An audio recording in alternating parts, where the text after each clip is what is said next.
When the kids opened their eyes again, they found themselves shrunk down to the size of ants. Nick and Bart came running from the distance. Turns out they'd been shrunk too. Just then, Nick heard his father coming home. He immediately got the others to help move the couch. Their dad was the only one who could turn the four of them back to normal. But the distance they could have crossed in a single step before no seemed impossibly far. Soon Wayne's footsteps approached upstairs. The machine shut off at that very moment. The four of them stood on the couch, screaming their lungs out, but Wayne couldn't even notice them. Looking at the machine in front of him, Wayne remembered the meeting earlier that day, when the other scientists had mocked him. He'd worked on this thing for 5 years, and all he'd made was this piece of junk. With that thought, Wayne grabbed a desk lamp and smashed the machine to pieces. After venting his anger, Wayne started cleaning up the parts on the floor. The four kids couldn't dodge in time and got swept right into the trash can, then stuffed in a bag and tossed out in the yard. After barely escaping from the garbage bag, the four of them slid down a blade of grass to the ground. They had to get back inside the house fast, but the lawn that was originally just 65 feet long felt like over a mile to them. The entire backyard had become like a primeval jungle. Every blade of grass had turned into a towering tree. To get back home, they decided to trek through this wilderness. But soon they came across a river blocking their path. Except it wasn't really a river, it was a puddle of dog pee. Bart suggested they could swim across. But seeing a dead cockroach floating by in the urine, they scrapped that idea. Then Nick had a brainstorm.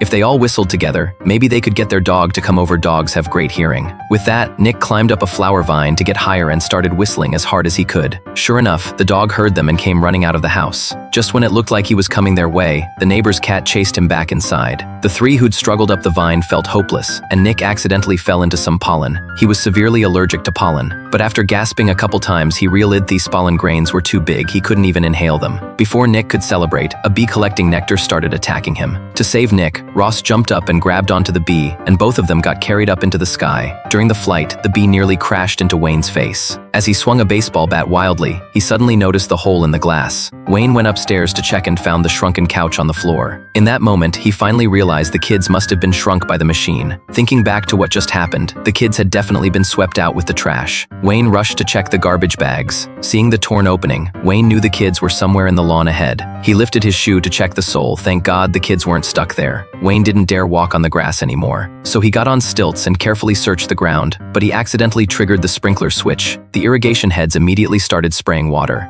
For a normal person, this was no big deal, but for the ant-sized kids, the water drops falling from the sky were like bombs crashing down.